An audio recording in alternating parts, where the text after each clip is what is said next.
حافظ الله ما في قلبي نور محمد صلى الله لا إله إلا الله نور محمد لا إله إلا الله سبحان الله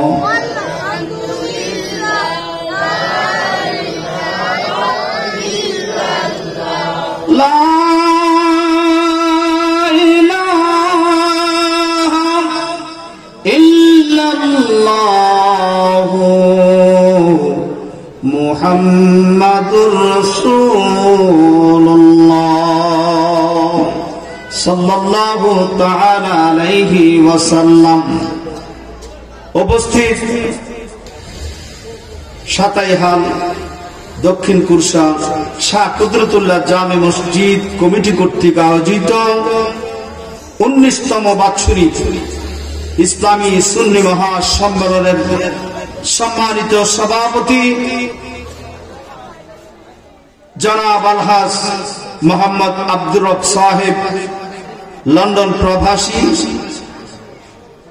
সহসভাপতি জনাব ওসিমুল্লাহ সাহেব সাতাইহাল দক্ষিণ কুরসা ও জনাব হাজী ইসমাইল মিয়া সাহেব সাতাইহাল দক্ষিণ কুরসা। আজকের মাহফিলের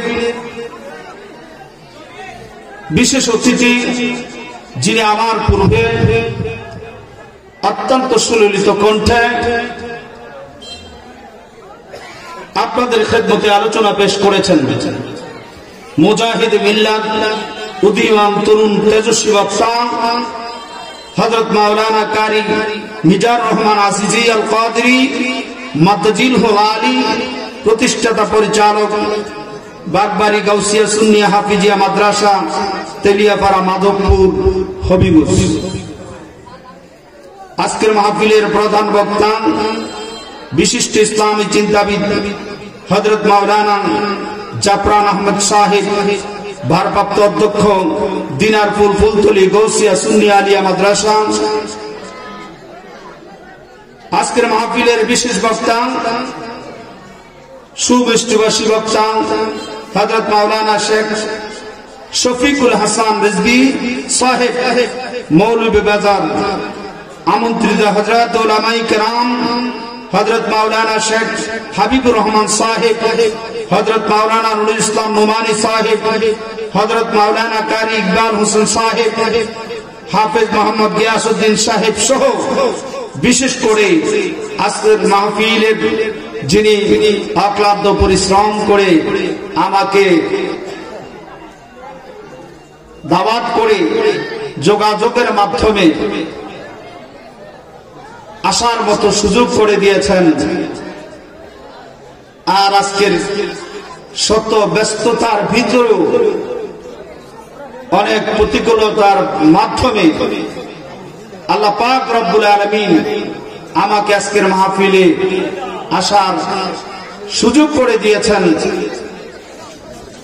হযরত মাওলানা হাফেজ ইকবাল হোসেন সাহেব, আপনাদের সম্মানিত ইমাম ও খতিব সাহেব, তো আজকের মাহফিলে আমাকে এবং আপনাদেরকে আসার মতো, বসার মতো, শোনার মতো, এই জান্নাতের বাগানে কিছু সময় দেওয়ার মতো যিনি সুযোগ করে দিয়েছেন, ওই মহান আরশের মালিক, কুরসির মালিক, লৌহ কলমের মালিক, আপনার আমার খালিক মহান প্রভু রব্বুল আলামিনের দরবারে সকলে জোরে সুরে সমসুরে উচ্চ কণ্ঠে মহাব্বতের সহিত শুকরিয়া আদায় করি আলহামদুলিল্লাহ। আপনারা মনে হয় এইটা মাহফিলের পরে সিন্নি আসেনি, আছে? এই সিন্নির আশায় মনে হয় আজকে দুপুরও খান নাই। বলে আপনি কেমনে বললেন? আমি আওয়াজে বলছি, আলহামদুলিল্লাহ আওয়াজ এতই দুর্বল মনে হচ্ছে আপনারা খান নাই। অন্তত পক্ষে না খাইলেও আওয়াজ এত ছোট হইতে, কারণ আলহামদুলিল্লাহ এটা শুকরিয়া আদায় করব কার? আল্লাহ নামটা নিতেও এত বকিলামি। জবানের মালিক কে? আর একটু আওয়াজ দিয়ে বলেন। শক্তির মালিক কে? আমার আপনার মালিক কে? মাহফিলে আনলেন কে? মাহফিল থেকে গুনাহ মুক্ত করে দোয়া কবুল করে আমাদের নিজ নিজ ঘরে নিজ নিজ গন্তব্যস্থানে পৌঁছাই দিবেন কে? তো সকল কিছুর ক্ষমতা কার? জবান খুলে বলেন কার? ওই আল্লাহর শুকরিয়া আসতে হবে না জোরে হবে? সবাই জবানটা খুলে বলুন আলহামদুলিল্লাহ। আলহামদুলিল্লাহ বললে গুনাহ হয় না, সওয়াব হয়। তো মাহফিলে আসছি তো আমরা সওয়াবের জন্য, তো সওয়াবের জন্য আসছি, গুনাহ মাফ হয়ে যাবে, সওয়াব আমাদের আমলনামায় লেখা হবে। আমাদের অনেকের মা, অনেকের বাবা, অনেকের দাদা, অনেকের দাদি, অনেকের নানা নানি, অনেকের ভাই বোন, কত কাছের মানুষ, মুহাব্বতের মানুষ কবরে আছে কি নেই? আছে কিনা? কবরের পাশে দিয়ে আমরা হেঁটে যাচ্ছি, মাহফিলে যখন আসতেছি কবরবাসীরা তাকিয়ে তাকিয়ে বলছিলেন, আমার ভাইরে ও আমার বাবা, মাহফিলে যাচ্ছ, মাহফিলে গিয়ে আমার জন্য একটু হাদিয়া পাঠাইও। কি পাঠাইও? কি পাঠাইও? 10,000 টাকা? 2টা বিরিয়ানির প্যাকেট? না। কবরবাসী, যে কবরে আপনার মা আমার মা, যে কবরে আপনার বাবা আমার বাবা, যে কবরে আপনার ভাই আমার ভাই, আমার দাদা দাদি, আমার বংশবলী, আপনজন প্রিয়জনেরা কবরের ভিতর থেকে ডেকে ডেকে বলছে, আমার ভাই রে, আমার বন্ধুগণ ও আমার সন্তানেরা, মাহফিলের মধ্যে যাচ্ছ, উলামায়ে কেরাম আসবে, আল্লাহওয়ালা লোকেরা আসবে, শত শত লোকেরা আসবে, এর মধ্য থেকে হয়তোবা এমন একজন আল্লাহর পেয়ারা বান্দা থাকতে পারে যে আল্লাহর পেয়ারা বান্দার দোয়ার বদৌলতে আল্লাহ পাক রব্বুল আলামিন দোয়া কবুল করে নিবে। ওই দোয়ার সঙ্গে সঙ্গে একবার সূরা ফাতিহা, একবার ইখলাস শরীফ, দুরূদ শরীফ তেলাওয়াত করে আমাদের রূহের হস্তে রূহের মাগফিরাত কামনা করে আল্লাহর দরবারে একটু দোয়া কইরো। আল্লাহর দরবারে যদি দোয়া করো তাহলে ওই কবরের মধ্যে আমরা বড় শান্তি পাবো। আমার সন্তানেরা রে, মাহফিলের মধ্যে গিয়েছো, ওই মাহফিলে বসে যদি সূরা ফাতিহা শরীফ, ইখলাস শরীফ, দুরূদ শরীফ, ইস্তিগফার শরীফ তেলাওয়াত করে যদি একটু দোয়া করতে পারো, আমরা যে কবরে চলে আসলাম, তোমাকে তো আমার বাড়ির মালিক বানিয়ে দিয়ে আসছি, তোমাকে তো আমার ঘরের মালিক বানিয়ে দিয়ে আসছি, যেই ঘরটা আমাকে তৈরি করতে মাথার ঘাম পায়ে ফেলতে হয়েছে, যে সম্পদটা তোমাকে দিয়ে আসছি, ওই সম্পদের জন্য কত মানুষের কত কথা শুনতে হয়েছে, আমার কত পরিশ্রম করতে হয়েছে, রাত্রে রাত আরামের ঘুমকে হারাম করে কষ্ট করে করে সম্পদের মালিক ওই সম্পদ। আমি একটু সম্পদ আনি নাই, 10টি টাকাও আমি আনি নাই, সব কিছু তোমাদেরকে দিয়ে আসছি। আজকে আমি যখন কবরের মধ্যে চলে আসলাম, আমার কবরে শুধু সাদা কাপড়ের পোশাকটা ছাড়া আর কিচ্ছু আনতে পারি নাই, সব দুনিয়াতে রেখে দিয়ে আসলাম রে, আমার সম্পদ তোমরা আজকে ভোগ করতেছ। আজকে আমার সম্পদ ভোগ করে করে একটু কি আমার কথা মায়া পড়ে না? আমার জন্য কি একটু মায়া লাগে না? তোমরা যে আরামের পরে আরাম করে দুনিয়ার মধ্যে চলাফেরা করছো, আমি কবরের মধ্যে কি অবস্থা আছি আমার একটু খবর লইছো নি? আমি বড় বিপদে আছি, আমি বড় মুসিবতের মধ্যে আছি। আমার কবরের মধ্যে কেউ নাই। আমি যখন কবরের মধ্যে আসি, আমার মা নাই, আমার বাবা নাই, আমার ছেলে নাই, আমার মেয়ে নাই, আমার স্ত্রী নাই স্বামীর জন্য, স্বামী নাই স্ত্রীর জন্য, কবরের মধ্যে কোনো বন্ধু বান্ধব নাই। একা একা কবরে চলে আসছি। পৃথিবীর কোন সাহায্যকারী কোন সাহায্য করতে পারে না, ওই কবরে আমি একা একা চলে আসছি।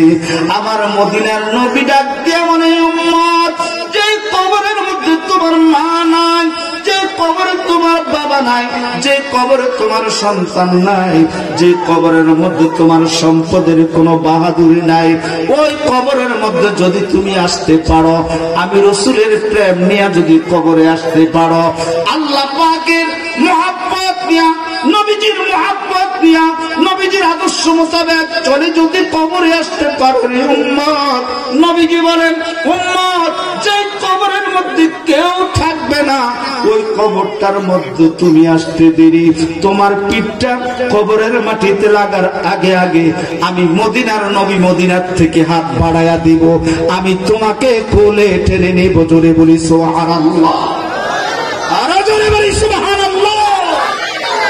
আমি যাব কবরেতে, কেউ তো যাবে না, 2-3 দিন কাদার পড়ে আমায় মনে, বলেন বলেন, আমি যাব কবরেতে, কেউ তো 2-3 দিন কাদার পড়ে আমায় মনে রাখবে না। উম্মতের দিওয়ানা নবী আছেন কাঁদিতে, উম্মতের দিওয়ানা নবী আছেন কাঁদিতে, মোদের জন্য কান্দেন নবী। সবাই বলেন, মোদের জন্য কান্দেন নবী, দিন রাত কাঁদি শুধু নবীকে পেতে, দিন রাত কাঁদি শুধু নবীকে পেতে, মোদের জন্য হায় হায় মোদের জন্য,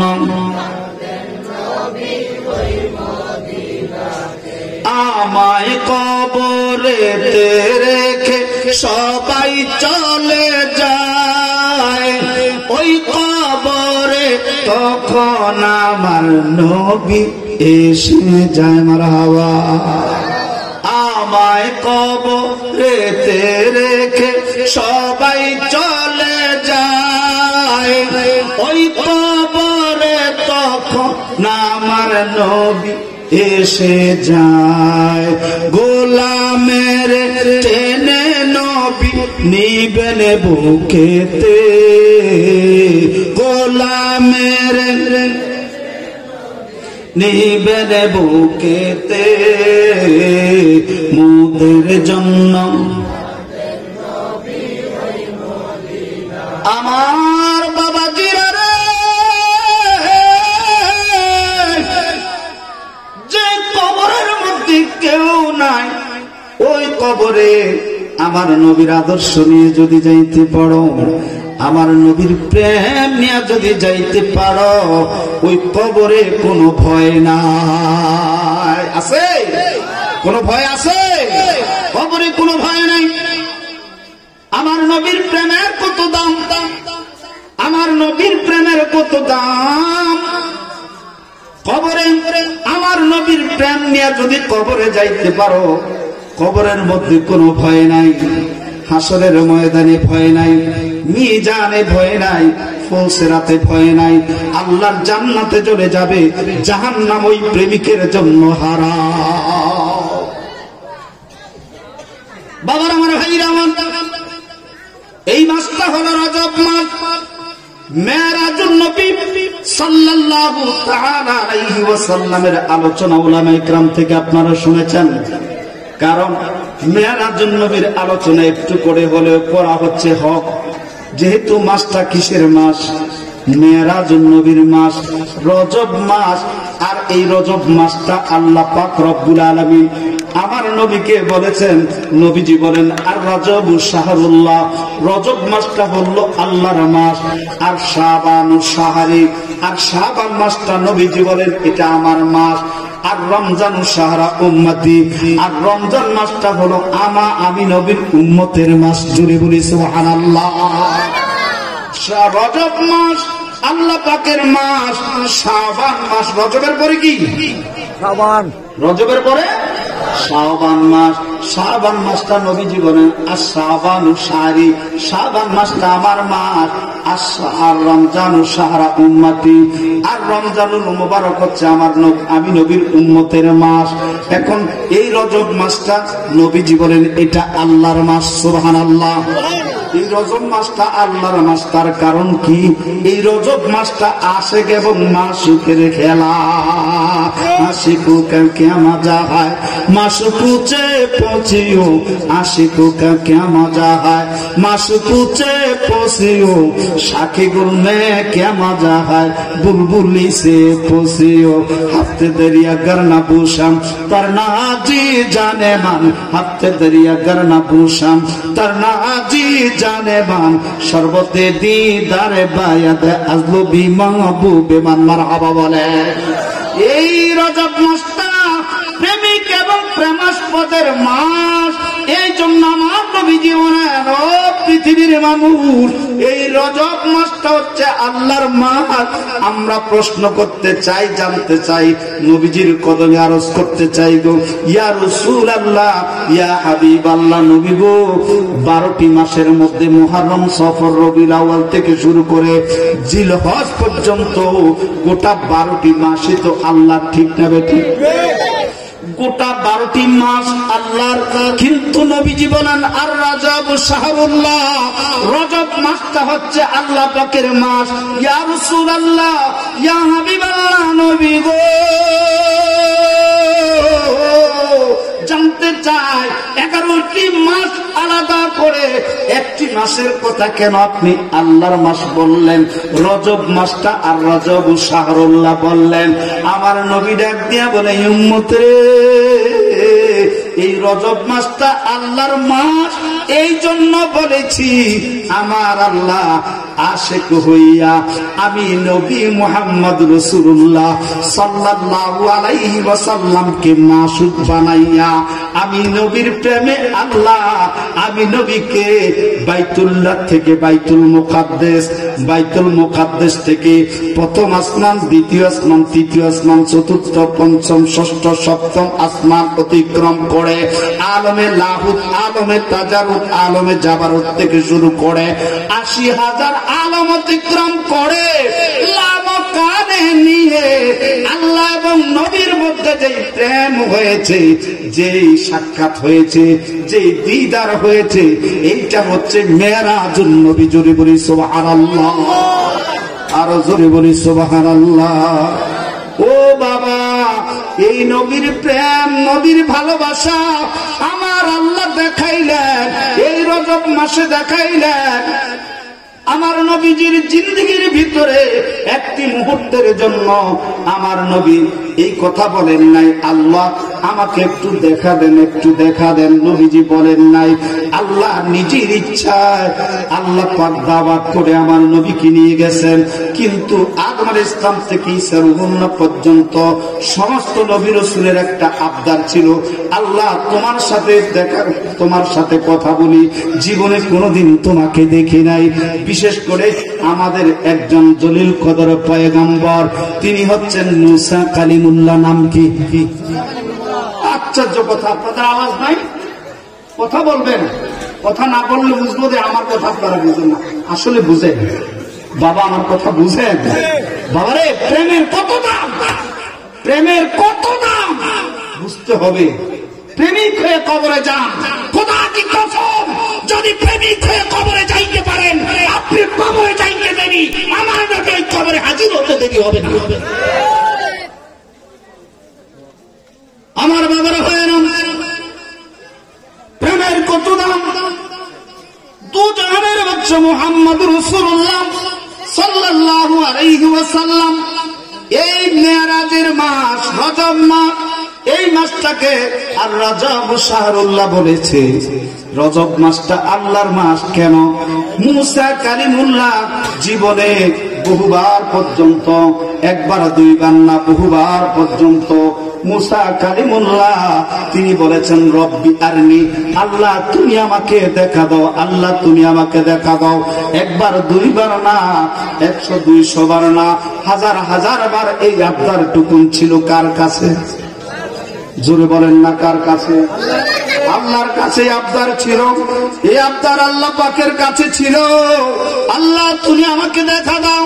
একবার দুইবার না, হাজার হাজার বার বলার পরে দরখাস্ত আল্লাহ পাক জবাব দিয়ে দিলেন লাম তারানি। সুবহানাল্লাহ। আল্লাহ পাক বললেন না না, কখনো সম্ভব না।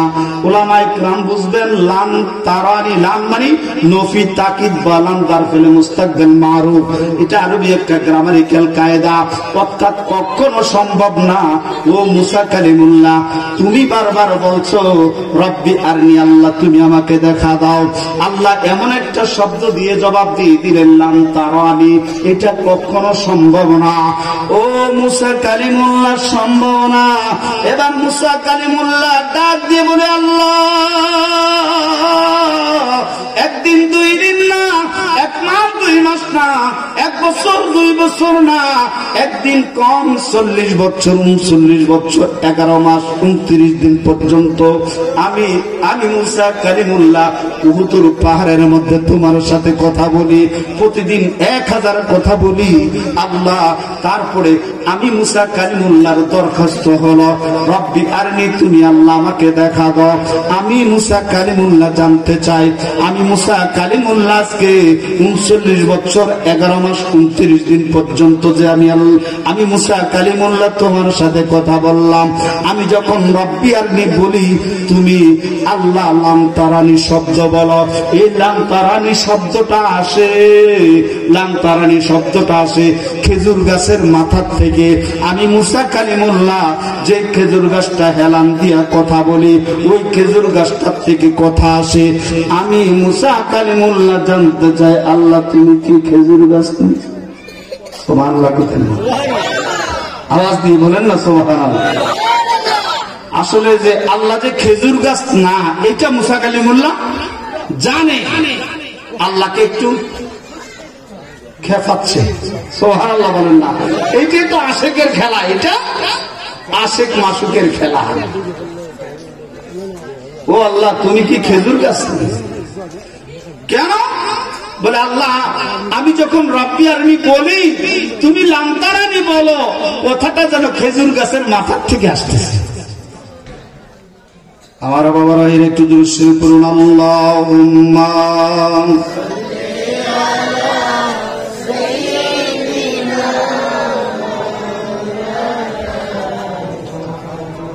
ওয়া আলি সাইয়্যিদিনা। আমার বাবারা ভাইরা, এই যে শব্দটুকু প্রেমিক কাকে বলে, প্রেমের কত দাম, এই দামের কথাটা আমি এই জন্য তুলে ধরলাম যে প্রেমিকের কত দাম। যে গাছটা হেলান দিয়ে কথা বলছিলেন ওই গাছটা ছিল একটা খেজুর গাছ। কি গাছ? খেজুর গাছ। এই খেজুর গাছ এটা এত দামি হয়েছে, এই খেজুর গাছটা আল্লাহর নূরের তাজাল্লিতে আগুন ধরে নাই।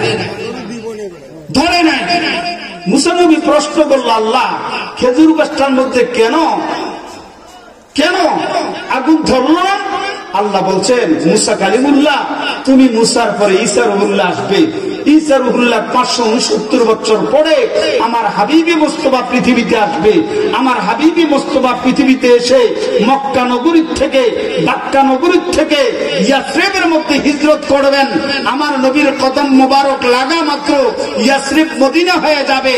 ওই মদিনার মধ্যে সাহাবাই কেরামের সামনে আমার হাবিবি মুস্তাফা এই খেজুর গাছের মধ্যে কদম দিয়ে বয়ান দিবেন। জোরে বলি সুবহানাল্লাহ।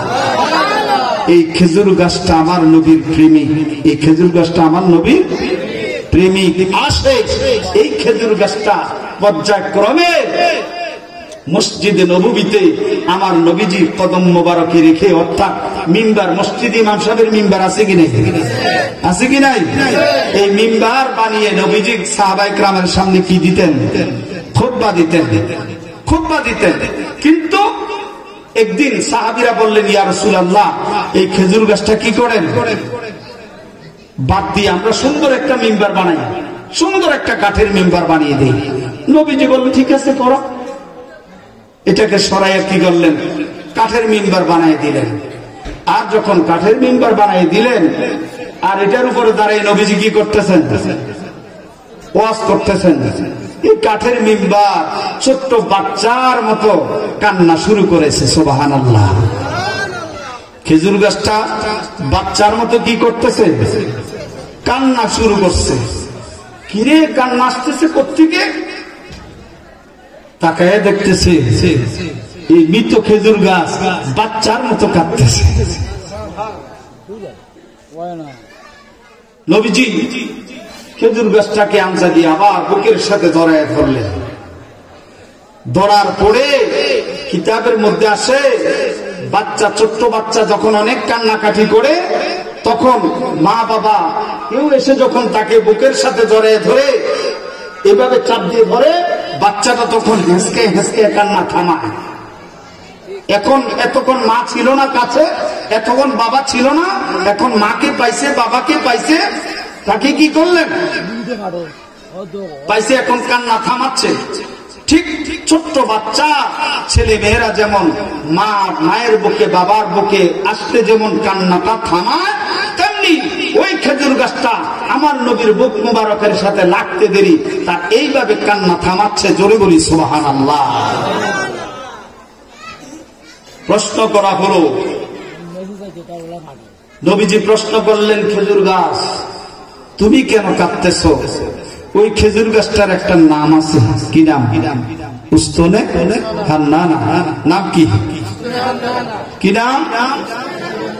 ও বাবা, মদিনা শরীফ আমার নবীজি রওজা মুবারকে যখন জিয়ারতে হাজী সাহেবেরা যায়, বাবু সালাম দিয়ে প্রবেশ করে, যে গেটটা দিয়ে সর্বপ্রথম প্রবেশ করে, ওই গেটটার নাম কি? বাবু সালাম। জোরে বলি, নাম কি? জোরে বলেন।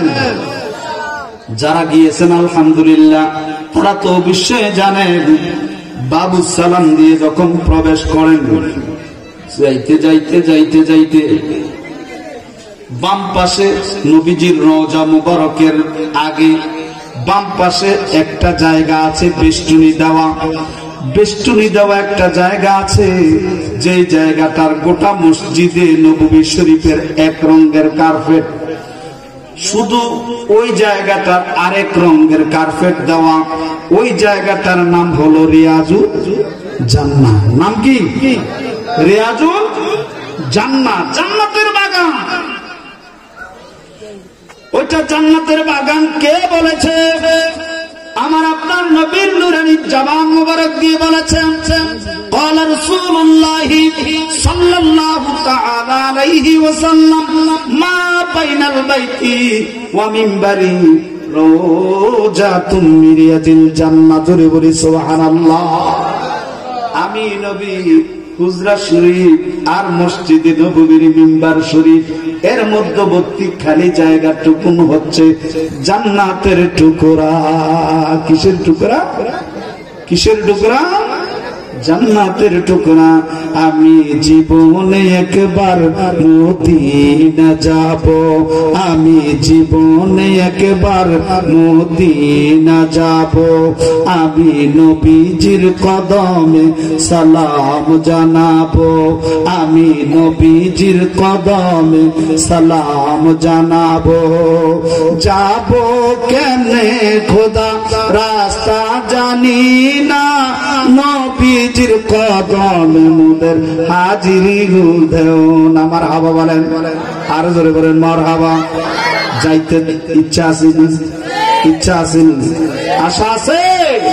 নবী জীবন قال رسول الله صلى الله تعالى عليه وسلم من زار قبري وجبت له شفاعتي। যেই প্রেমিকের আশিক আমি নবীর রওজা মোবারক জিয়ারতে আসবে, জিয়ারত করবে, তাকে সুপারিশ করে জান্নাতে নিয়ে যাওয়া আমি নবীর দায়িত্ব, ওয়াজিব। জোরে বলি সুবহানাল্লাহ, আর জোরে বলি সুবহানাল্লাহ।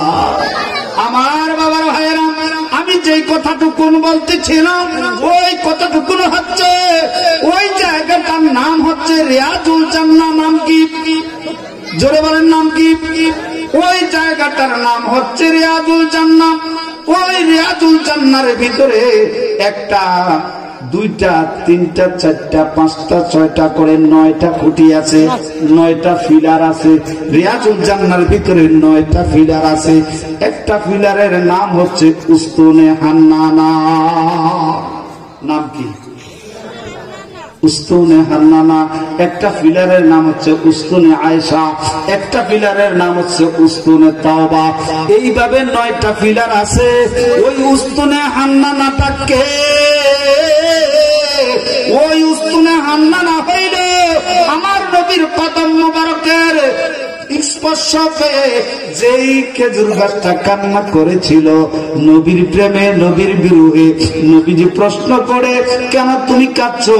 ইয়া রাসূলুল্লাহ, নবী গো, ইয়া রাসূলুল্লাহ, নবী গো, সাহাবীরা আমি খেজুর গাছের পরিচয় জানে না গো নবী। সাহাবায়ে কেরাম আমি খেজুর গাছের পরিচয় জানে না, আপনি নবী তো জানেন, আপনি নবী তো আমি খেজুর গাছের পরিচয় জানেন।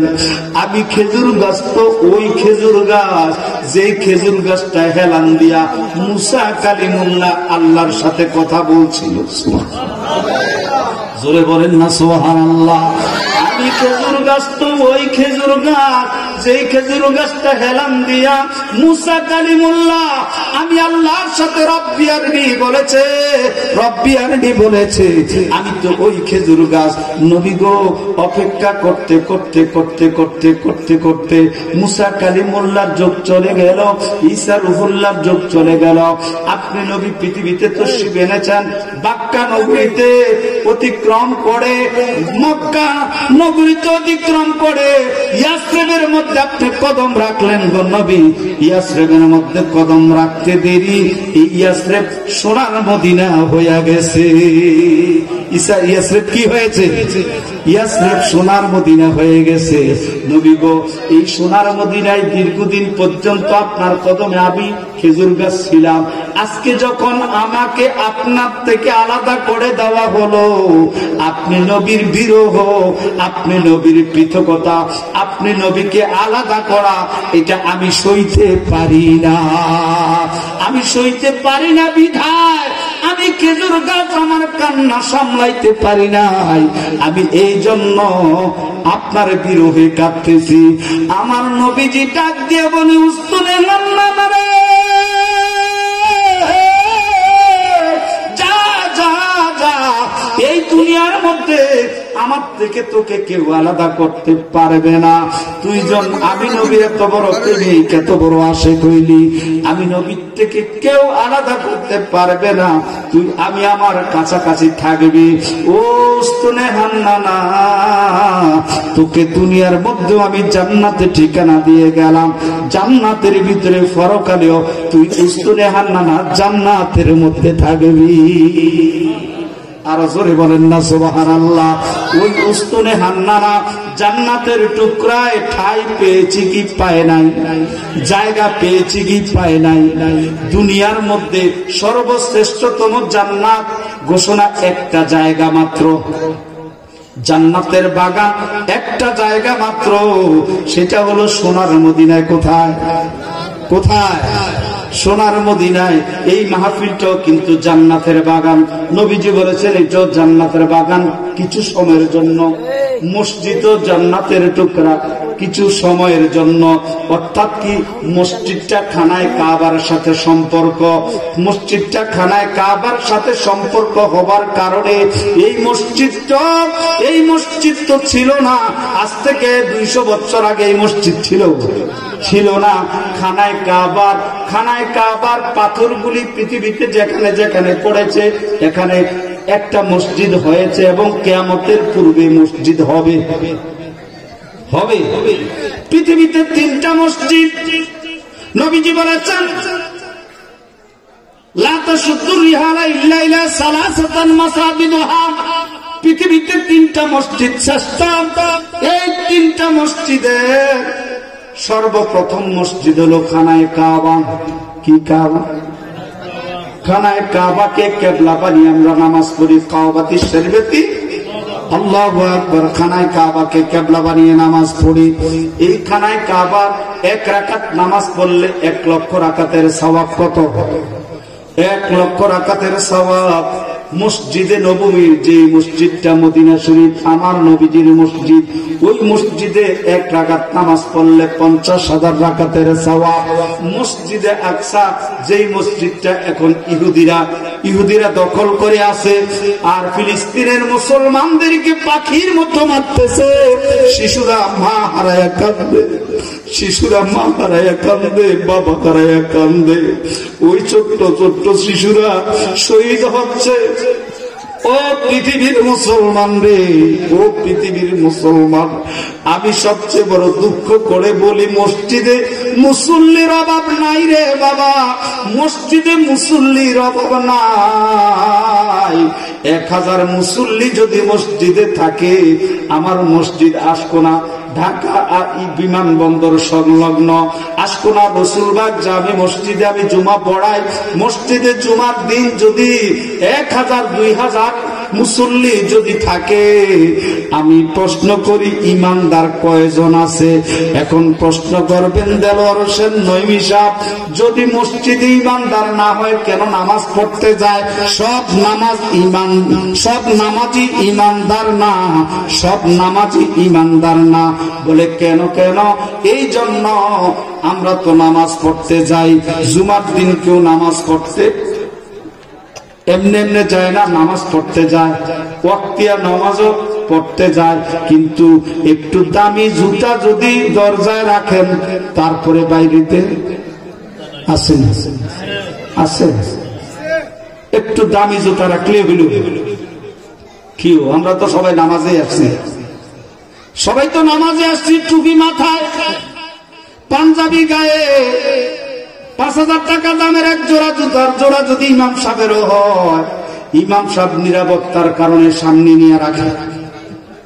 হ্যাঁ, এটা যদি জোড়াটা যদি একটু দামি হয়, এটা কি ইমাম সাহেবের না সভাপতির? এটা খেয়াল করবে না আস্তে করে। এখন প্রশ্ন বলে সবাই না, এই জন্য তো বলছি সবাই না, সব নামাজি ইমানদার না, সব নামাজি জুতা চোর না। জুতা চোরের ইচ্ছা হলো জুতা চুরি করা, নামাজ পড়া না। বেশ ধরে নামাজির, ঠিক না ঠিক? নামাজির বেশ ধরে। ও বাবা, আজকে পৃথিবীতে 200 কোটি মুসলমান, মাত্র 1 কোটি ইহুদির কাছে সবাই জিম্মি।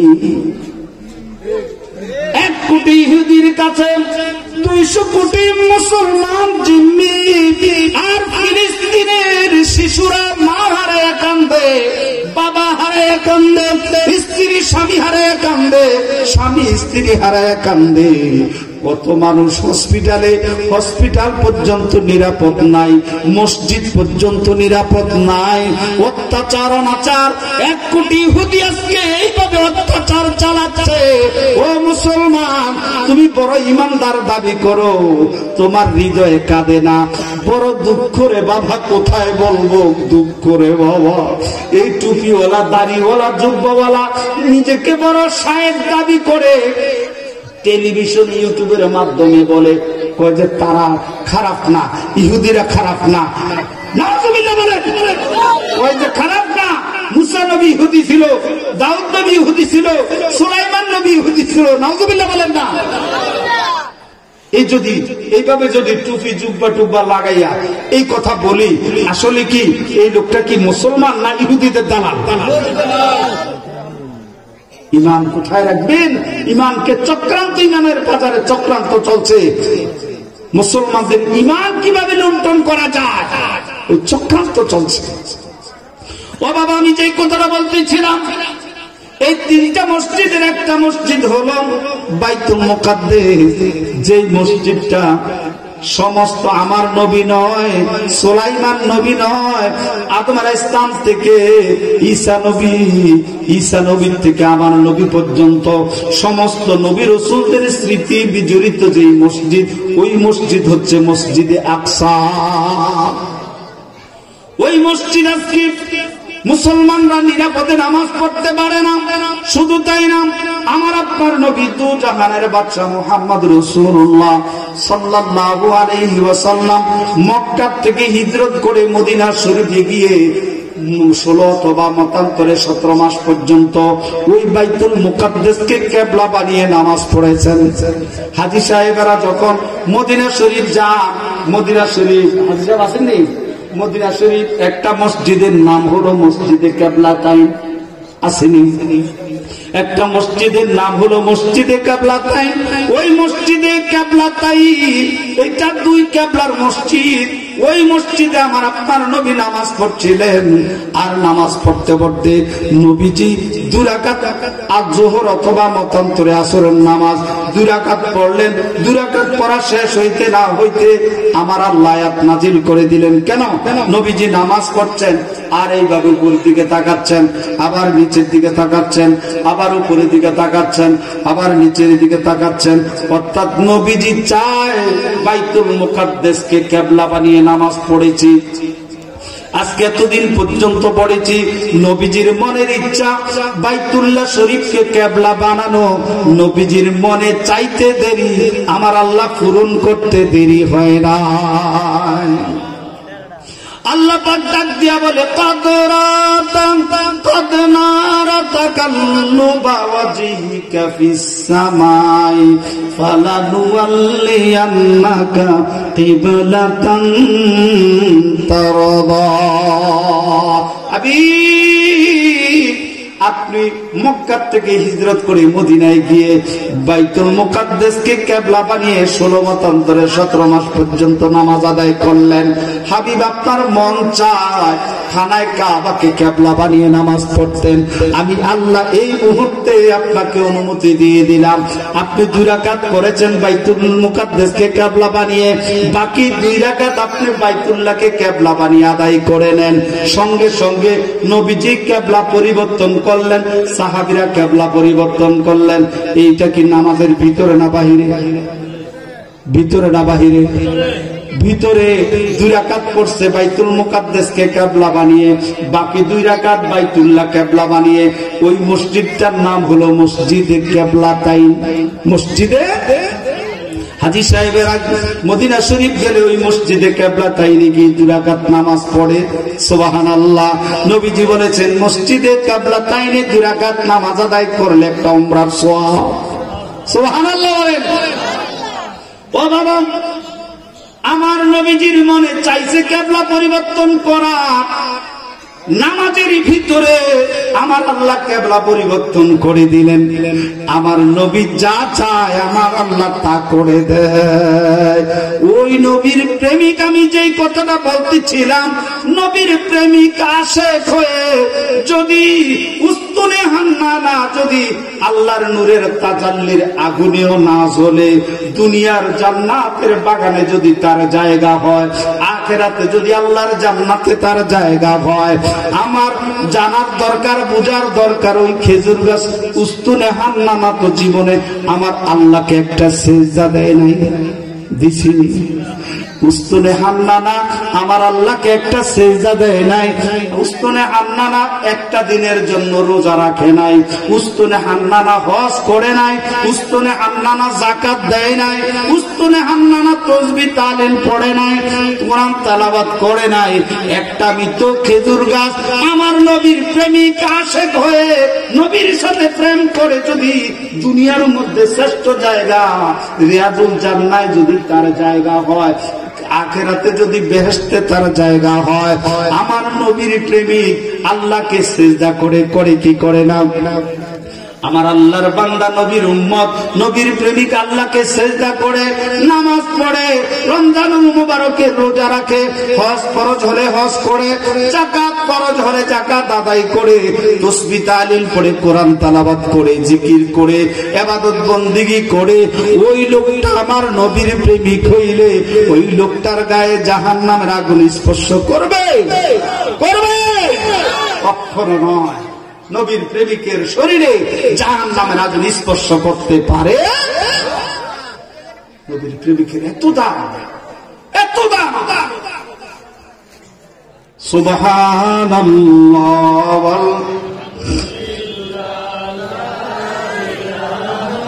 ইল্লাল্লাহ, সুবহানাল্লাহ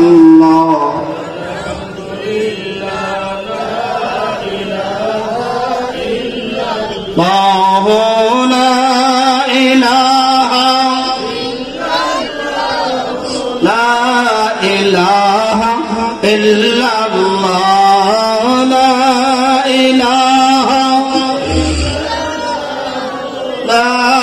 ইলাহা ইল্লাল্লাহ, সুবহানাল্লাহ ওয়ালহামদুলিল্লাহ।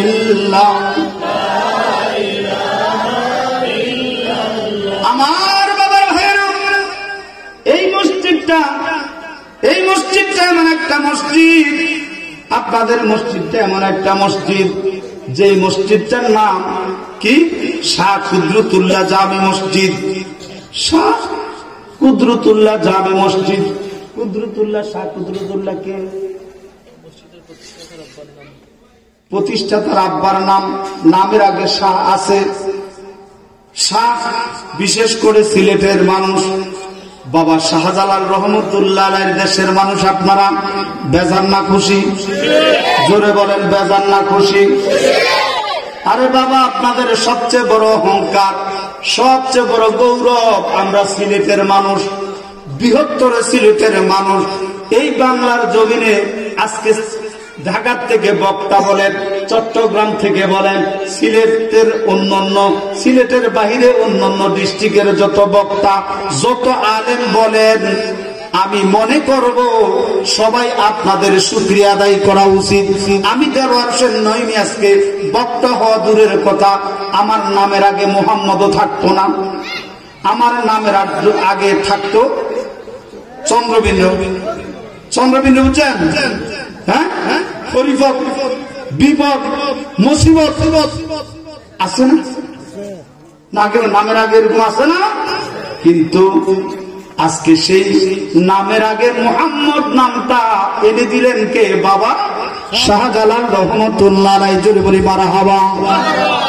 বাবা শাহজালাল রহমতুল্লাহ আলাইহির সঙ্গে 360 জন ওলি এই বাংলাদেশে শুভাগমন করেছেন, যাদের খেদমতের বদৌলতে আজকে আমরা মুসলমান। নাকি অস্বীকার করবেন? অস্বীকার করা যাবে? আজকে 20 কোটি জনগণ যদি বাংলাদেশে থাকে, 18 কোটি মুসলমান। এই 18 কোটি মুসলমানদের শুকরিয়া আদায় করা দরকার বাবা শাহজালাল রহমতুল্লাহ আলাইহির জন্য। কেন? বাবা শাহজালাল রহমতুল্লাহ আলাইহি সহ 360 ওলির আগমন যদি এই বাংলার জমিনে, সিলেটের জমিনে না হতো, আজকে আমাদের উপায় ছিল না। আমাদের উপায় ছিল না। এই জন্য নিয়ামতের শুকর আদায় করার দরকার আছে কি নাই? আছে কি নাই? আমি এই জন্য সিলেটের মানুষদেরকে বেশি মহব্বত করি, কারণ বাবা শাহজালাল রহমতুল্লাহ আলাইহির দেশের মানুষ আপনারা, এলাকার মানুষ আপনারা। যদিও ওনার জন্ম যদিও ইয়ামেনে, যদিও ইয়ামেনে সর্বপ্রথম এসেছেন কোথায়? সিলেটে। বাবারে, প্রধানমন্ত্রীর বাড়ির যে জারুদার, প্রধানমন্ত্রীর বাড়ির জারুদার আছে কি নাই? সুইপার আছে কি নাই? প্রধানমন্ত্রীর বাড়ির সুইপারের জারুদারের দাম অন্য একটা ডিস্ট্রিক্টের ওসির চেয়ে বেশি। ঠিক না ভাই? ঠিক হিসাবটা বুঝছেন? প্রধানমন্ত্রীর কার্যালয়ের হোমক অন্য ডিস্ট্রিক্টে ওসির থেকে আরো পাওয়ার বেশি। তা আপনারা সিলেটের মানুষ, বাবা শাহজালাল রহমতুল্লাহ আলাইহির কথা মনে করলে একটা দৌড় দিয়েই বাবার দরবারে চলে যেতে পারে না। এটা মনের মোহাব্বত। যে আজকে যে বাবা শাহজালাল রহমতুল্লাহ আলাইহি এই দেশে মা নাই, বাবা নাই, কারো আত্মীয়তার সম্পর্ক নাই, ইসলামের দাওয়াত দেওয়ার জন্য সুদূর ইয়ামান থেকে মাকে ছেড়ে, বাবাকে ছেড়ে, আওলাদ পর্যন্ত ছেড়ে, দুনিয়ার বংশধর সব ছেড়ে একমাত্র আল্লাহ এবং রসুলকে মহব্বত করে এই জমিনে চলে এসেছেন। আসার পরে তিনি কি কোন সম্পদের জন্য লোভী ছিলেন? যে আমাকে বাদশাহী দেন, আমাকে রাজত্ব দেন, আমাকে সম্পদ দেন, আমাকে এত কোটি টাকা দেন, কিছুই চাপ নাই। একমাত্র চেয়েছেন এদেশের মানুষ আল্লাহকে মানুক, রসুলকে মানুক, কোরআনের পথে আসুক, সুন্নাহর পথে আসুক, এদেশের মানুষ জাহান্নাম থেকে জান্নাতের পথে আসুক। এটাই চেয়েছেন। ঠিক কিনা বিন্দু? জোরে বলেন ঠিক কিনা? চেয়ে আছি পথ পানে হাদি মাহাদি, আসিবে বার্তা নিয়ে চির শান্তি, মছে দেবে হাহাকার, এই ধরনের শুধুই আত্মনাম। আমরা নামাজ পড়ি কি পড়ি না? জোরে বলেন, একটু আওয়াজ দেন না। দেখছেন সাহস হয় না বলতে, বোঝা যায় কিছু কিছু ভেজাল আছে, কিছু কিছু কিছু আছে কিনা? জোরে বলেন, আমরা নামাজ পড়ি কি পড়ি না? আরে অন্তত সপ্তাহে একদিন হইলেও তো পড়ে। কয় না হুজুর আমি সাপ্তাহিক না, আমি বছরে 2 দিন পড়ি। বছরে ওই 2 দিন। বাবা একটা জামা যে কিনে আর এটা কিনা সেরকম ভাবে হাঁটা শুরু করে, কিরে কোজে এইবার এটা লই যাবে। হ্যাঁ, আর ঈদগার সামনের কাতারে ইমাম সাহেবের পিছনে, যদি সম্ভব হইতো ইমাম সাহেব আপনি একটু পিছনে আসে, আমি সামনে যাই। আসলে কি ইমামতি করার জন্য না জামা দেখানোর জন্য? এরকম কিছু আছে না? বেসাইজ মার্কা মুসলমান, এরা হলো বেসাইজ মার্কা মুসলমান, অর্থাৎ বৎসরে 2 বারের নামাজি। আছে কি নাই? এর থেকে কিছু উন্নত মানের হলো যারা সপ্তাহে 1 দিন ইমাম সাহেবের খুতবা শেষ, মুয়াজ্জিন সাহেব যখন ইকামত শুরু করে তাড়াতাড়ি গিয়ে কোন আল্লাহু আকবার, হ্যাঁ, ইমাম সাহেব সালাম ফিরে দেরি, মুনাজাত কি করব না করব পিছনের দিকে চায়, জায়গা ঠিক বারণ যায় বলি। এরকম দূরে একটা মুসল্লি আছে কি নাই? আসলে বাবা জুমার দিন হলো মুসলমানের ঈদের দিন। কিসের দিন? সাপ্তাহিক সাইয়্যিদুল আইয়াম হজ্জুল মাসাকিন। গরিবের জন্য এটা কি একটা হজের দিন। গরিবের যাদের উপর হজ ফরজ না, গরিব মানুষ, সব মানুষ কি 6-7 লাখ টাকা খরচ করে এখন হজে যাইতে পারে?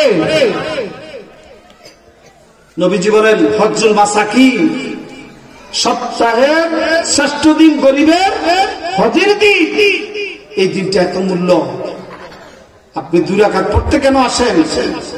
পরিপূর্ণ নামাজ পড়বেন, জুমার দিন দোয়া কবুল হয়। ইমাম সাহেব যখন দোয়া করে 500 মুসল্লি থাকে, ইমাম সাহেবের সঙ্গে এই 500 মুসল্লি হাত উঠায় কি উঠায় না? আর এমনও মুসল্লি থাকতে পারে যে মুসল্লি আল্লাহর খুব খাস বান্দা, আল্লাহর পেয়ারা বান্দা থাকতে পারে কি পারে না? ওই লোকটার উসিলায়, ওই নাবালেগ বাচ্চাটা যে হাত উঠেছে, এই বাচ্চাটার উসিলায় আমার আপনার গুনাহ মাফ হয়ে যেতে পারে। এই জন্য দোয়া করবেন, একটু চোখের পানি পাড়াইবেন। চোখের পানির দাম আল্লাহর কাছে সবচেয়ে প্রিয়।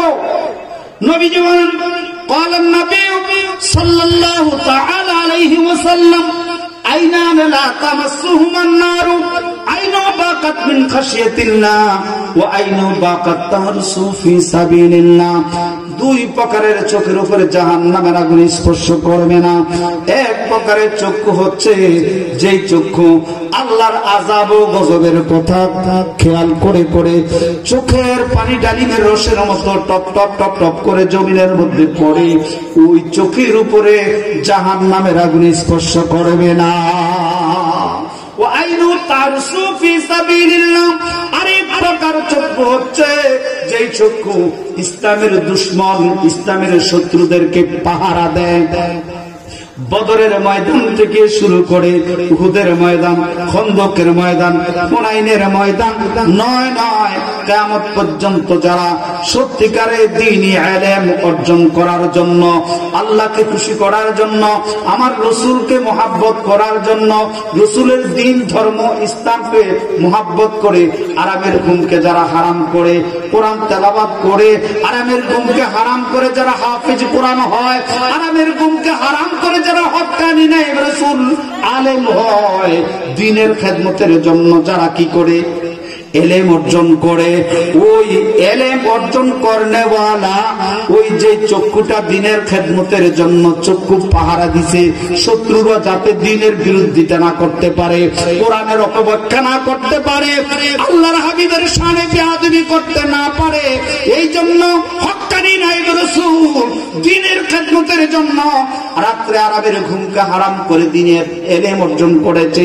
শত্রুকে পাহারা দেওয়ার জন্য যেই চক্ষু আরামের ঘুমকে হারাম করে, এই চক্ষের উপরে জাহান্নামের আগুন স্পর্শ করবে না। সুবহানাল্লাহ বলেন না, জোরে বলেন না সুবহানাল্লাহ।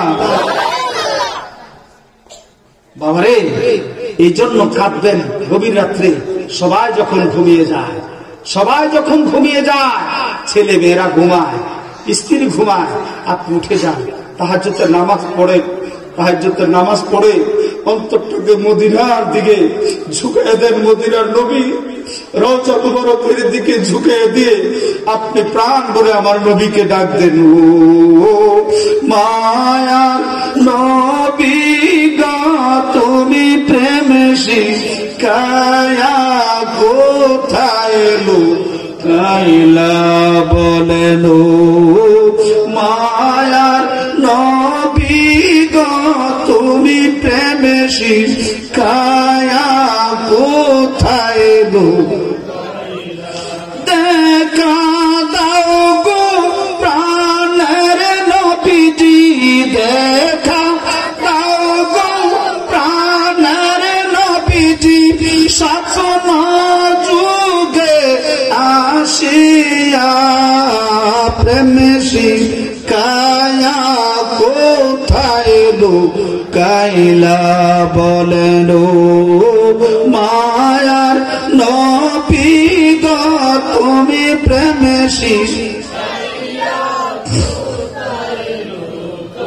এইভাবে যদি আমার নবীর মুহাব্বতে যদি কাঁদতে পারেন, একদিন না একদিন আপনার 5 তলা বিল্ডিং লাগবে না রে বাবা, আপনার 2 তলা বিল্ডিং লাগবে না, আপনার ভাঙ্গা কুড়ের ঘর থেকে যদি আমার নবীকে মায়া পড়ে, আমার নবীকে যদি প্রাণ ভরে ডাকার মতো ডাকতে পারেন, খোদা কি কসম, ওই ভাঙ্গা কুড়ের ঘরের মধ্যে আমার মদিনার নবী একদিন হাজির হয়ে যাবে। আমার দয়াল নবীর নূরানির চেহারা মোবারক এই দুনিয়ার মধ্যে যে একবার দেখবে, জাহান্নামের আগুন তার জন্য হারাম হয়ে যাবে। আমরা নবীর আদর্শ চাই কি চাই না? নবীর আদর্শের মধ্যে নামাজ আছে কি নাই? আছে কি নাই? 5 ওয়াক্ত নামাজ পড়বো, পড়বো, পড়বো। রমজানুল মুবারক আসতেছে। রমজান নবীজি বলেছেন আর রমজানুল শাহরা উম্মতি, রমজান মাসটা হচ্ছে আমি নবীর উম্মতের মাস। কার মাস? নবীর উম্মতের মাস। নবীজি বলছেন এই রমজান মাস হচ্ছে আমার উম্মতের মাস।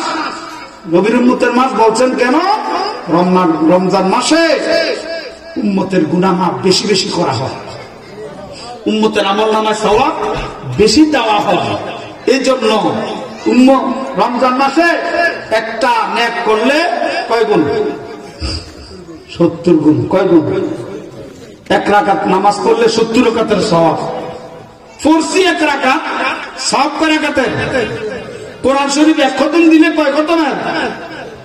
এই জন্য নবীজি বলেন এই মাসটা আমার উম্মতের মাস, অর্থাৎ উম্মতের বসন্তকাল, উম্মতের আমলনামার বসন্তকাল। সওয়াব আমল কম করলে সওয়াব কি বেশি। সুবহানাল্লাহ বলেন। তো রমজান মাসে রোজা আমরা রাখবো কি রাখবো না? যাদের উপরে যাকাত ফরজ যাকাত আদায় করবেন, যাদের উপরে হজ ফরজ আপনারা হজ আদায় করবেন। মা বাবার খেদমতের দরকার আছে কি নেই? আহারে বাস্তব সত্য, বাবা সন্তানকে মানুষ বানাবেন, কোটিপতি বানায় লাভ নাই, ডক্টরের বানায় লাভ নাই যদি মানুষ না বানাতে পারে। আমি সবসময় আমার মসজিদে জুমার দিন অনেক সময় প্রসঙ্গত বলে থাকি, পৃথিবীর ইতিহাসে কোন একজন হাফেজ কোরআনের মা বাবা বৃদ্ধাশ্রমে আছে কেউ প্রমাণ দিতে পারবে না। আসতে বললেন ঠিক? আপনাদের জানা মতো আছে? বলেন তাহলে এই ওয়াজ আমি আজকের থেকে বন্ধ করে দেব। আমার জানা মতো কোন হাফেজ কোরআনের মা বাবা বৃদ্ধাশ্রমে নাই, কোন একজন হক্কানি আলেমের মা বাবা বৃদ্ধাশ্রমে নাই। কিন্তু বহু ডক্টরের মা বাবা, বহু ইঞ্জিনিয়ারের মা বাবা, বহু ডাক্তারের মা বাবা, বহু মাস্টার ডিগ্রির মা বাবা, বহু কোটিপতির মা বাবা বৃদ্ধাশ্রমে আছে কি নাই? আছে রে বাবা, একটু খেয়াল করলে বুঝবেন।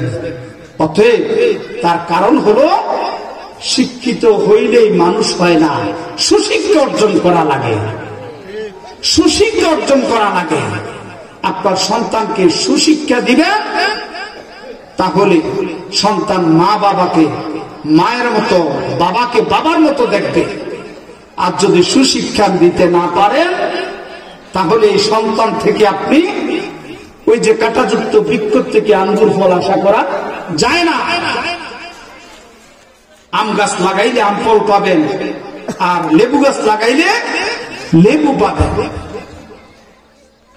অতএব সন্তানদেরকে মানুষ বানাবেন, তাদেরকে সুশিক্ষা দিবেন। আপনার সামনে মুরব্বীদেরকে সালাম দেয় না, এটা আপনি শিক্ষা দিবেন যে বাবা সালাম দাও। সালাম দেওয়া সওয়াবের কাজ। কিসের কাজ? সওয়াবের কাজ। এই যে আপনি শিক্ষা দিলেন, এটা কিন্তু অনেক। বাবার আমার, ভাইরা আমার,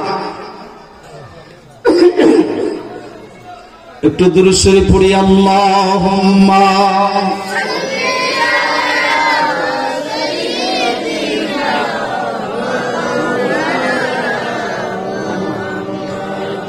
ওয়ালা আলি সাইয়্যিদিনা মক্কা মদিনার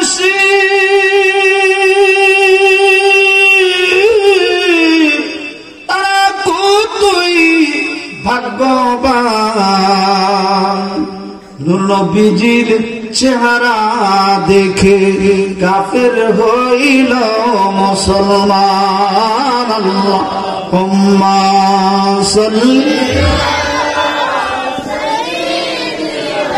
মাওলানা মুহাম্মদ ওয়া আলা আলি।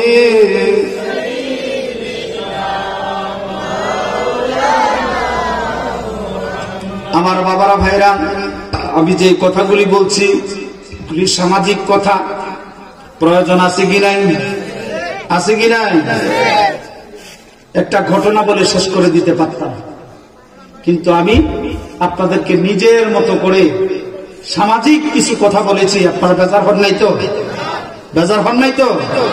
এই আমাদের সমাজে এগুলি প্রয়োজন আছে কি নাই? আছে কি নাই? মসজিদে যাবেন, মসজিদে যেতে হলে ইমাম সাহেব সব সময় বলে দেয় মসজিদের দরজায় দোয়া আছে কি নাই? দোয়া আছে কি নাই? মসজিদের দোয়া, এটা আমাদের দেশে একটা প্রচলন হয়ে গেছে এখন মসজিদের দোয়া। আসলে মসজিদের দোয়াটা এটা অধিক্য দোয়া। মদিনা শরীফ দেখবেন এখনো মসজিদে নববীর দরজার মধ্যে লেখা আছে আসসালাতু ওয়াসসালামু আলাইকা ইয়া রাসূলুল্লাহি আল্লাহুম্মা আফতাহ লি আবওয়াব রাহমাতিক। নবীজির অর্থাৎ মসজিদে প্রবেশ করার আগে, দোয়া পড়ার আগে দুরূদ শরীফ আছে। দোয়া পড়ার আগে দুরূদ শরীফ আছে। দুরূদ শরীফ পড়িয়া দোয়া, তারপরে ডান পা দিয়ে মসজিদে প্রবেশ। আবার বের হওয়ার সময় আসসালাতু ওয়াসসালামু আলাইকা ইয়া রাসূলুল্লাহি আল্লাহুম্মা আফতাহ লি আল্লাহুম্মা ইন্নী আসআলুকা মিন ফাদলিক। বের হওয়ার সময় দুরূদ শরীফ পড়িয়া দোয়া, তারপরে বের হওয়া। কোন পা দিয়ে? কোন পা দিয়ে? বাম পা দিয়ে। এই যে ডান পা দিয়ে ঢুকলাম, বাম পা দিয়ে বের হলাম, এটা একটা আমল, ছোট্ট আমল। কি আমল? একটা ইমানদার মুসলমানের 24 ঘন্টা ইবাদত। কয় ঘন্টা? দিনে রাতে কয় ঘন্টা? 24 ঘন্টা রাত দিন, 24 হরফে কলেমা কিন। কলমা শরীফে কয় অক্ষর? 24 অক্ষর। কয় অক্ষর? লা ইলাহা ইল্লাল্লাহর মধ্যে 12, মুহাম্মদ রাসূলুল্লাহর মধ্যে 12। এই 24 ঘন্টার মধ্যে একজন ইমানদার মুসলমানের 24টা ঘন্টাই ইবাদত। কিভাবে? শুধু লাইনের উপরে থাকতে হবে। চট্টগ্রাম, এই সিলেট থেকে ঢাকা ট্রেন আছে কি নাই? আছে কি নাই? সিলেট থেকে ঢাকাগামী সবচেয়ে ভালো ট্রেনের নাম কি? পারাবাত। তারপরে আরেকটা আছে উপবন। এগুলি ভালো ট্রেন, আন্তর্জাতিক ইন্টারসিটি ট্রেন। এই ট্রেনগুলি ভালো, অন্যান্য ট্রেনের তুলনায় এগুলি দ্রুত চলে, যে কোনো জায়গায় দাঁড়ায় না, নির্ধারিত জায়গা ভিত্তিতে। ভালো কথা। চট্টগ্রাম থেকে, এই সিলেট থেকে যদি রওনা করে ঢাকা যাবে 5 ঘন্টা, 7 ঘন্টা, 10 ঘন্টা যাই লাগুক, এখন যদি এই স্পেশাল ট্রেনটা যদি লাইনের উপরে না থাকে, লাইনের উপরে যদি না থাকে, তাহলে এটা কি ঢাকা পৌঁছবে? পৌঁছবে? আর যদি একটা মালগাড়ি 3 দিনে যায় ঢাকা, মালগাড়ি 3 দিনে ঢাকা যায়, মনে করেন এই এখান থেকে শাস্তাকুজ যেয়ে পড়ে রইল, আবার সেখান থেকে ভৈরব যেয়ে পড়ে রইল, 3 দিনে ঢাকা গা। এটা যদি লাইনের উপরে থাকে 3 দিন না 3 মাস পরে হইলেও এটা গন্তব্যস্থানে পৌঁছবে। স্পেশাল ট্রেন যদি লাইনের উপরে না থাকে, এটা গন্তব্যস্থানে পৌঁছবে। কথা বুঝাইতে পারছি? অর্থাৎ লাইনের উপরে থাকতে হবে। লাইনের উপরে থাকলে আমরা ইমানদার মুসলমান। 24টা ঘন্টা ইবাদত, ঘুমানটা ইবাদত, খাওয়া দাওয়া ইবাদত, বাথরুমে যাওয়া ইবাদত, গোসলখানা ইবাদত, প্রতিটা কদমে কদমে ইবাদত। এখন যদি বলেন বাথরুমে যাওয়া আবার কেমনে ইবাদত? বাথরুমে যাওয়ার দোয়া আছে কি নাই? নিয়ম আছে কি নাই? বাথরুমে বাম পা না ডান পা আগে? বাম পা আগে। বের হওয়ার সময় ডান পা আগে। এই আমলটা নবীজি শিক্ষা দিয়েছেন। এই যে আপনি শিক্ষাটা অর্জন করলেন, এই নবীজির শিক্ষাটা আমল করার কারণে আপনার আমল নামার মধ্যে সওয়াব লেখা হলো। সুবহানাল্লাহ। অর্থাৎ কি, শুধু লাইনের উপরে থেকে আপনি যদি আমল করেন 24টা ঘন্টা ইবাদত। জোরে বলি সুবহানাল্লাহ। সুবহানাল্লাহ ওয়ালহামদুলিল্লাহ ইল্লাল্লাহ সুবহানাল্লাহ ওয়ালহামদুলিল্লাহ লা ইলাহা ইল্লাল্লাহ লা ইলাহা লা ইলাহা ইল্লাল্লাহ লা ইলাহা ইলাহা ইল্লাল্লাহ সুবহানাল্লাহ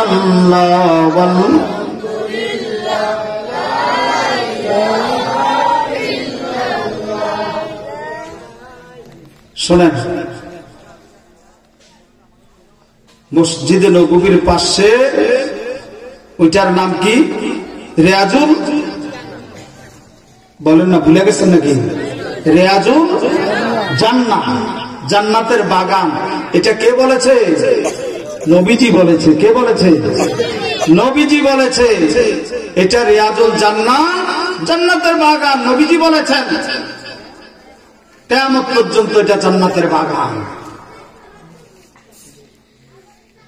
এই মাহফিলটা জান্নাতের বাগান, এটাও নবীজি বলেছে। সুবহানাল্লাহ। এটা ক্ষণিক সময়ের জন্য। কখন? মাহফিল শুরু থেকে শেষ পর্যন্ত। নবীজি বলেন, সাহাবীরা, দুনিয়ার মধ্যে যদি কোনো জান্নাতের বাগান পাও, তোমরা ওই জান্নাতের বাগানে প্রবেশ করিও। সুবহানাল্লাহ। শুধু প্রবেশ করিও না, সেখান থেকে কিছু ফল সঞ্চয় করিও।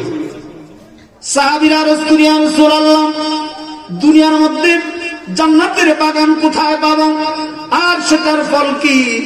নবীজি বলেন, সাহাবীরা, যেখানে আল্লাহর কোরআন তেলাওয়াত হয়, আল্লাহর জিকির হয়, আমি নবীর দুরূদ সালাম হয়, যেখানে কোরআন এবং সুন্নাহর আলোচনা হয়, মিলাদ মাহফিল হয়, অর্থাৎ ওই জায়গাটা হলো জান্নাতের বাগান। ইয়া রাসূলুল্লাহ, বুঝলাম এটা জান্নাতের বাগান, কিন্তু এই জান্নাতের বাগানের ফল কি? নবীজি বলেন, এই জান্নাতের বাগানের ফল হলো সুবহানাল্লাহ বলা, আলহামদুলিল্লাহ বলা, আল্লাহু আকবার বলা। এইগুলি হলো এই জান্নাতের বাগানের ফল। আল্লাহু আকবার। তাহলে এটা কিসের বাগান? এটা জান্নাতের বাগান। আমার বাবার ভাইয়েরা, যারা আজকের এই মাহফিলে উপস্থিত হয়েছেন, এই মাহফিলটা কততম? 19তম। এই মাহফিল কততম? সবাই বলেন 19তম। 19-এর একটা হাকিকত আছে। মারহাবা বলেন, আরো জোরে বলেন, আমার সাথে বলেন, বিসমিল্লাহির রাহমানির রাহিম। অনেকে পড়ে নাই। আপনি যে বকিলেমি করছেন, পড়েন নাই, কি ক্ষতি হয়েছে জানেন? এই ক্ষতিটা আর করেন না। আপনিও বলবেন, আমি তো কোরআন শরীফ জানি না। এটাও কোরআন শরীফ, এটাও কোরআন শরীফ। এই যে আপনি পড়লেন, আপনি কোরআন শরীফ পড়তেছেন। সুবহানাল্লাহ বলেন। সবাই আমার সাথে বলেন, বিসমিল্লাহির রাহমানির রাহিম।